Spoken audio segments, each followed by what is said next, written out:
বিতর্ক খুব সম্ভবত ভালোবাসেন মার্কিন প্রেসিডেন্ট ডোনাল্ড ট্রাম্প। তাই তো নিত্য নতুন বিতর্কিত নানা ঘটনায় জুড়ে থাকে তার নাম। ইরানকে আবার মহান করুন, এই বাক্য লেখা একটি টুপিকে ঘিরে নতুন করে তীব্র বিতর্কে জড়িয়েছেন মার্কিন প্রেসিডেন্ট। ভেনেজুয়েলার প্রেসিডেন্ট নিকোলাস মাদুরোকে কারাকাসের একটি সেফ হোম থেকে তুলে যুক্তরাষ্ট্রে নিয়ে যাওয়ার ঘটনার পর ট্রাম্পের একটি ছবি সামনে আসতেই শুরু হয় জল্পনা। ছবিতে দেখা যায় মেক ইরান গ্রেট এগেইন লেখা এবং তাতে তার নিজের সই করা একটি টুপি হাতে ধরে আছেন তিনি।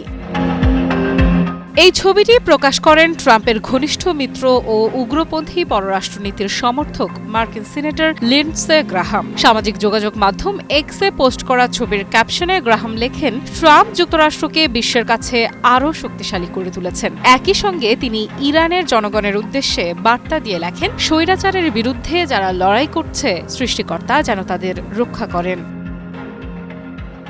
টুপিটির নকশা ও বার্তা ঘিরেই মূল বিতর্ক। ট্রাম্পের বহুল পরিচিত রাজনৈতিক স্লোগান মেক আমেরিকা গ্রেট এগেইনের আদলে তৈরি এই টুপিতে রয়েছে ১৯৮০ সালের ইসলামী বিপ্লবের আগের ইরানের জাতীয় পতাকার ছবি। বিশ্লেষকদের মতে এটি কেবল একটি স্লোগান নয়, বরং ইরানের সরকার পরিবর্তনের সরাসরি ইঙ্গিত।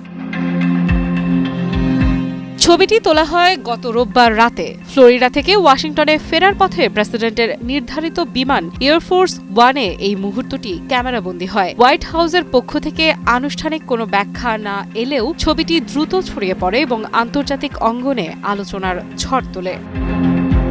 এরপর ফক্স নিউজকে দেয়া এক সাক্ষাৎকারে সেই টুপিটি মাথায় পরেই হাজির হন সিনেটর লিন্ডসে গ্রাহাম। তিনি বলেন, তিনি প্রার্থনা করেন ২০২৬ সাল যেন সেই বছর হয় যখন যুক্তরাষ্ট্র ইরানকে আবার মহান করতে পারবে। তার এই মন্তব্য আগুনে ঘি ঢালার মতো কাজ করে।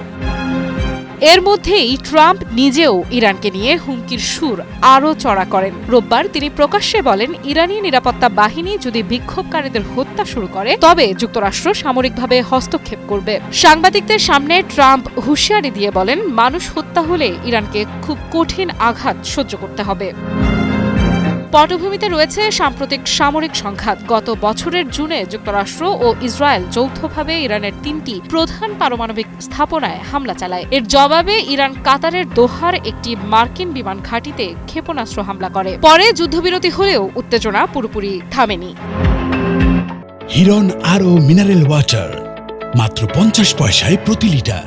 গত সপ্তাহেই ট্রাম্প আবারও হুঁশিয়ারি দিয়ে বলেন, ইরান যদি তাদের পারমাণবিক কর্মসূচি বা ক্ষেপণাস্ত্র ভান্ডার পুনর্গঠনের চেষ্টা করে তবে তিনি দেশটিকে ধুলোয় মিশিয়ে দেবেন। এই বক্তব্যের পরই মেক ইরান গ্রেট এগেইন লেখা টুপির ছবি সামনে আসায় সন্দেহ আরও ঘনীভূত হয়েছে। ভেনেজুয়েলায় মার্কিন বাহিনীর সাম্প্রতিক বিতর্কিত অভিযানের পর রাজনৈতিক বিশ্লেষকেরা মনে করছেন, ট্রাম্পের পরবর্তী লক্ষ্যবস্তু হতে পারে ইরান।